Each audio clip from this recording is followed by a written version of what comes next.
வணக்கம். அன்பே மொழி. தேவைகளை நீங்கள் அதிகமாக்கிக் கொள்கின்ற போது உங்களுடைய உழைப்பும் ஓட்டமும் அதிகமாகும். உங்களுடைய சக்திகள் அனைத்தும் வீணாகக்கூடும். உங்களுடைய ஆக்கப்பூர்வமான சக்திகளை தேவையற்ற விஷயங்களுக்காக நீங்கள் செலவிட நேரும். ஒரு சிறு ஆசை உங்களுடைய நிறைய நேரத்தை எடுத்துக்கொள்ளக்கூடும், நிறைய உழைப்பை எடுத்துக்கொள்ளக்கூடும். ஆகவே ஒரு ஆசையை தேவையாக நீங்கள் மாற்றாதீர்கள்.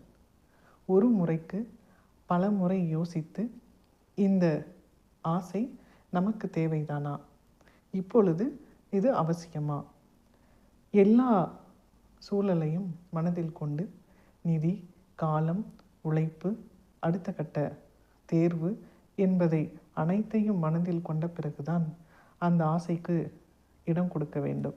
இல்லையெனில் இன்னொரு நாள் பார்த்து கொள்ளலாம் என்று தள்ளி போடுவது மிகுந்த சிறப்புக்குரியது. அதனால் உங்களுடைய உழைப்பு, உங்களுடைய வாழ்க்கை, உங்களுடைய நிம்மதி அனைத்தும் பாதுகாக்கப்படும். இவை இல்லாமல் நீங்கள் மனதிற்கு தோன்றியது எல்லாம் செய்ய வேண்டும், அதையும் நினைத்த உடனே செய்து விட வேண்டும், எல்லோருக்கும் முன்னால் நாம் இதையெல்லாம் செய்துவிட்டோம் என்று காட்டிக்கொள்ள வேண்டும் என்று நீங்கள் செய்ய ஆரம்பித்தால் நீங்கள் மிகுந்த நிதி சிக்கல்களுக்கு உள்ளாக்கி நீங்கள் அதிகமாக நேரத்தை அதற்காக உழைத்து உழைத்து தேய்ந்து போவீர்கள்.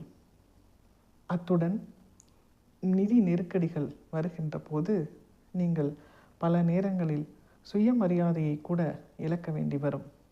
அப்பொழுது உங்களுடைய இயலாமை வெளிப்படக்கூடும், உங்களுடைய பலவீனங்கள் வெளிப்படக்கூடும்.